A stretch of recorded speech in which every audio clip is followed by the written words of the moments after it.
Tapi menantang, mari kita berikan data dan fakta kalau ada penyelewengan-penyelewengan sehingga teman-teman mahasiswa kita hargai semua.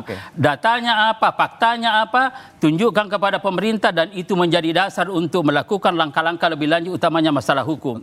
Ya, Pak Idrus, untuk saat ini teman-teman mahasiswa tetap menuntut bahwa evaluasi total harus dikerjakan. Namun apa yang sebenarnya saat ini menjadi komitmen pemerintah dan apa saja yang telah dilakukan agar evaluasi total ini tetap berjalan?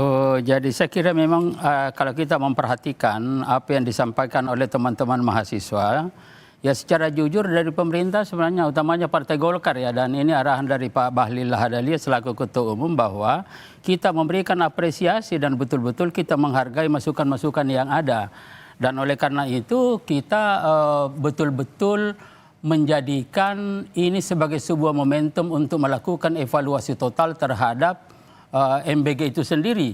Apalagi dengan adanya kasus misalkan yang sudah terbukti ditangkap 3 orang itu, ini betul-betul menjadi sekali lagi momentum bagi ya pemerintah ya untuk melakukan evaluasi secara total terhadap pelaksanaan terhadap pelaksanaan MBG itu sendiri.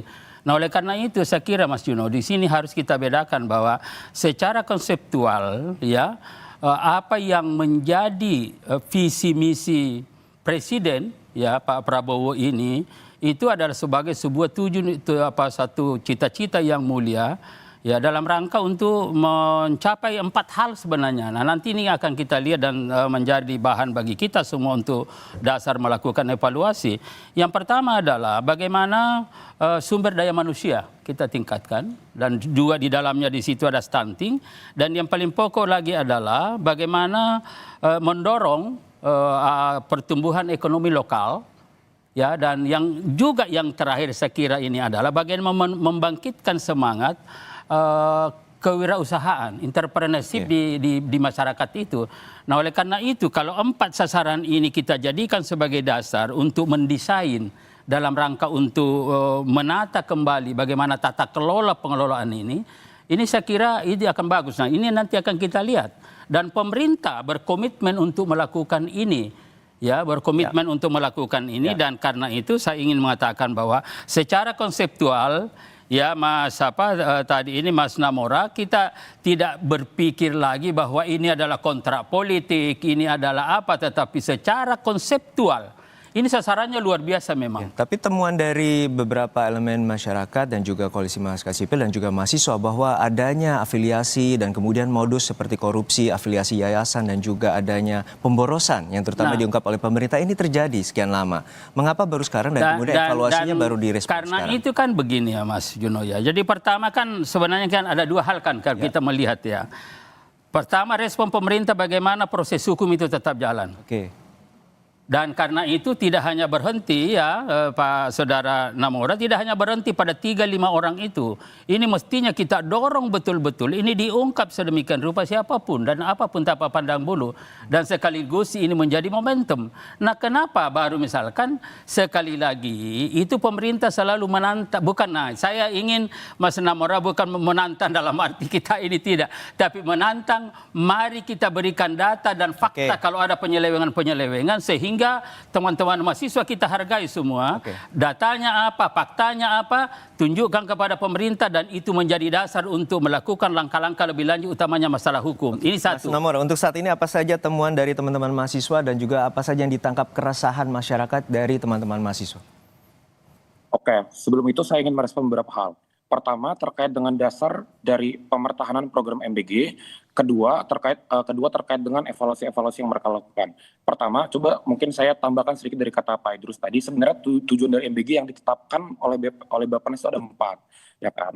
Tujuannya itu terkait dengan penuntasan program tentang penuntasan stunting. Kedua itu untuk memperkuat pelaku UMKM. Kemudian ketiga itu untuk ekonomi kecil dan lain sebagainya. Tapi di sini yang perlu di-highlight adalah pertama, tidak ada satupun kajian dari pemerintah yang menggunakan konsep theory of change atau menggambarkan setidaknya apa input dari program MBG, apa outcome-nya, apa output-nya, dan apa tujuan akhirnya. Bagaimana bisa mungkin tujuan mulia dari Bapak Presiden Prabowo ini bisa terjadi kalau misalnya tidak ada grand design atau ada rencana besar mengenai apa yang seharusnya diubah oleh program MBG. Kedua, terkait dengan perubahan-perubahan yang menjadi tujuan dari program MBG tersebut. Di sini saya sedikit janggal ketika melihat bahwa tujuan utamanya kan untuk menuntaskan program stunting dan memberikan bantuan kepada anak-anak sekolah gitu. Permasalahannya adalah ini tuh sudah dilaksanakan oleh Kementerian Kesehatan selama ini. Ada program-program seperti PMT yang diberikan kepada ibu hamil. Ada program-program seperti tabel tambah darah yang diberikan kepada ibu hamil. Itu program-program yang emang terukur, segmented dan juga targeted, dan itu secara langsung itu akan membantu menuntaskan atau membantu mengurangi problematika stunting yang diidentifikasi. Jadi di sini terlihat bahwa ada mismatch nih antara identifikasi pemerintah, antara ketika pemerintah mengidentifikasi masalah dan dan solusi yang ditawarkan oleh pemerintah. Anda mau bilang bahwa salah identifikasi dari program pemerintah? Jadi begini Mas Juno, saya kira Mas Namora jadi gini. Kita kasih kesempatan dulu sebentar. Ya, Oke. Itu pertama. Ya, kedua Pak, terkait dengan kerangka tujuan mulia. Berarti tadi sudah bergeser ya Pak. Tadi awalnya kan kontrak politik. Tapi tidak jadi kontrak politik, sekarang jadinya tujuan mulia berarti Pak ya. Nah, permasalahannya begini Pak, emangnya ini pertanyaan simpel, mungkin masyarakat awam pasti juga akan mempertanyakan ini. Memangnya salah satunya program yang memiliki tujuan mulia yang ada di Indonesia ini hanya MBG? Tentu tidak, Bapak. Semua program yang ditentukan oleh pemerintah itu harusnya memang tujuannya itu mulia, makanya itu ada prosedur untuk menetapkan bagaimana program itu dilakukan, bagaimana program itu dibentuk. Karena harus ada tujuan mulia yang disebut pada konstitusi dan hal lainnya. Problematikanya adalah begini, MBG itu kan dilaksanakan di bawah BPN. Nah, dan anggaran MBG itu menarik anggaran dari 3 sektor paling fundamental dari kehidupan masyarakat, anggaran kesehatan, anggaran pendidikan, dan juga ekonomi. Nah, tarikan anggaran ini seharusnya itu punya semacam opportunity cost gitu. Dan opportunity cost ini tidak dipenuhi oleh MBG gitu. Oke, tanggapan Anda Pak Idris. Jadi Mas Namora, jadi saya sekali lagi pemerintah fokus pada 2 hal ya. Jadi kalau kita ingin menggaris besarnya, yang pertama hukum ini sudah jelas. Jelas Pak Prabowo sudah memberikan satu instruksi bahwa ini harus jalan terus, tidak boleh berhenti, siapapun yang terlibat harus diproses secara hukum. Ini kan jelas ini, dan saya kira ini, nah teman-teman mahasiswa tinggal awasi. Kalau memang ada fakta di daerah-daerah yang nyata-nyata itu penyelewengan dan ada bukti, saya kira Mas Namora tidak usah segan-segan sampaikan ya kepada teman-teman, dan insya Allah akan ditindaklanjuti ya seperti itu ya. Dan kemudian yang kedua, masalah tata kelola. Jadi ini bagaimana tata kelola ini tentang evaluasi total, kemudian kita melakukan perbaikan. Dan kalau kita bicara tentang tata kelola, berarti kita bicara tentang sistem, kita bicara tentang proses, kita bicara tentang struktur yang menangani itu. Nah, pemerintah pertama sekali yang dilakukan adalah melakukan audit. Audit kepada SPPG. Yang memang Menko Pak Zulkifli Hasan juga sudah menyampaikan bahwa yang ada titik itu mestinya target pertama kali itu memang ada 21. Ya, ada 21.000. Ya, itu kemudian ternyata kan yang sudah kelewat juga, masa ini juga harus diakui ada 27.877. Sehingga dengan demikian dari hasil ini sudah ada pemetaan dari pemerintah bahwa yang baru ini adalah itu dihentikan dulu, tidak dilanjutin. Kemudian yang ada sudah berjalan ini diaudit, nanti ada kualifikasi. A, B, ada C, ada dan lain-lain dengan kriteria-kriteria yang ada. Tentu SPPG yang tidak memenuhi kriteria Mas Juno, itu nanti akan dihentikan, pasti akan di situ. Dan ini semua nanti, nah di sini lagi-lagi teman-teman mahasiswa, apa yang dilakukan oleh pemerintah untuk melakukan audit terhadap katakanlah 21.000 titik itu nanti, itu mana yang klasifikasi A, klasifikasi B, C, dan mana yang tidak bisa dilanjutin. Nah itu satu poin. Kemudian yang kedua adalah tentang masalah jangkauan.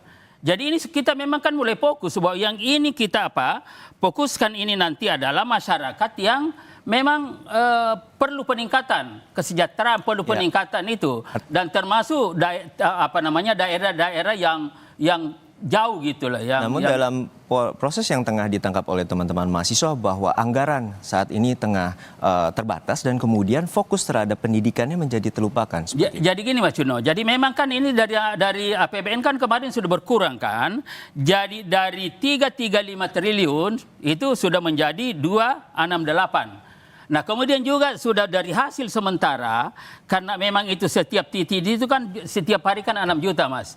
Nah ini nanti akan ditentukan jumlah insentif bukan 6 juta tapi disesuaikan berapa size yang dikelola oleh setiap SPPG itu. Jadi ini betul-betul harus ditata sedemikian rupa dan ini harus diawasi. Karena SPPG itu kan ada paling banyak mungkin nanti 3.000, ada 1.000, ada 2.000 dan lain-lain. Nah kalau dirata-ratakan memang ini tidak benar.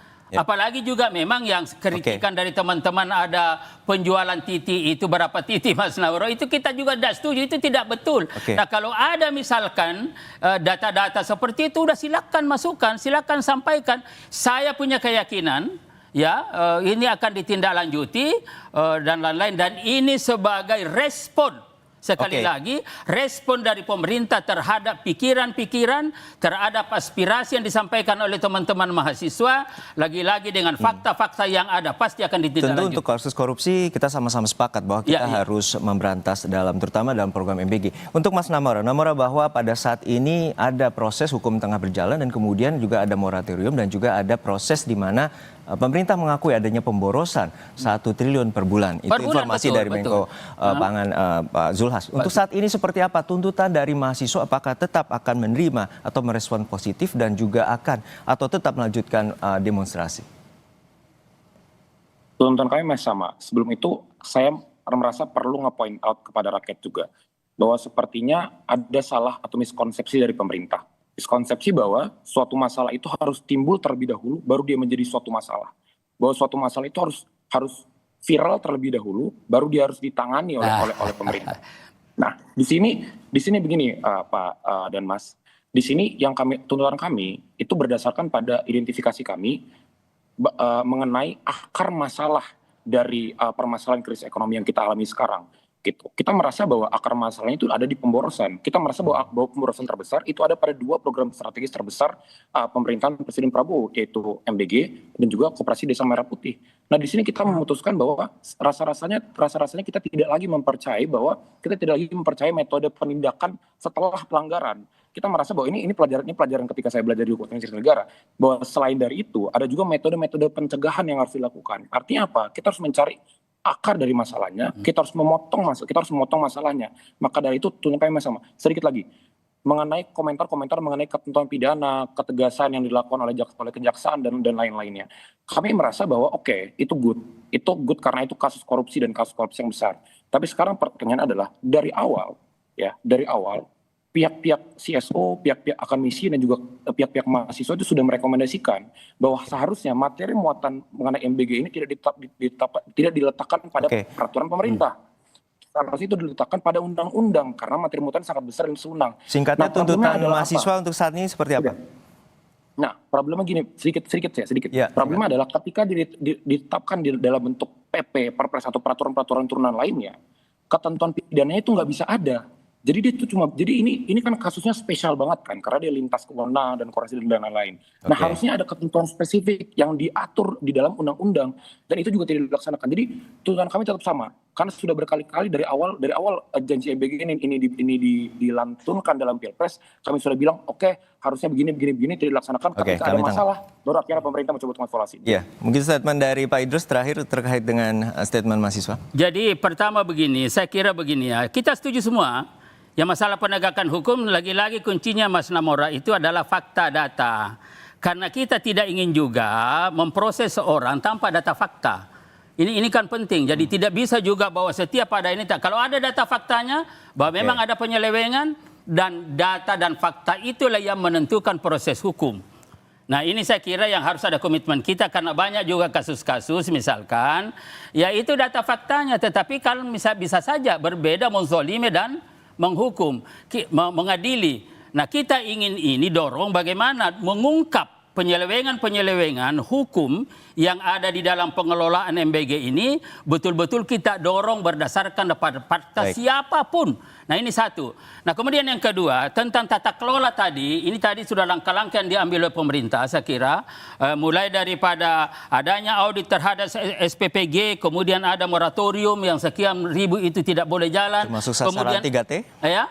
sasaran 3T termasuk? Ya, pasti itu nanti sudah pasti kan saya sudah katakan itu, dan kemudian yang juga menyangkut masalah yang sudah jalan sekarang SPPG yang 21 itu diaudit A, B, C dan nanti tentu ada yang tidak memenuhi kriteria, tentu nanti itu akan dihentikan. Nah, yang terakhir saya kira Mas Mamora, ini teman-teman ini kan kita ini sudah pada senior nih. Ini teman-teman kayak Namora ini kan luar biasa aktivis, dan kita juga pernah aktivis. Saya pernah ketua umum DPP KNPI, dan Mas Namora kalau perlu diketahui, debat kandidat presiden pertama di Republik ini itu dia lakukan pada zaman saya, Mas.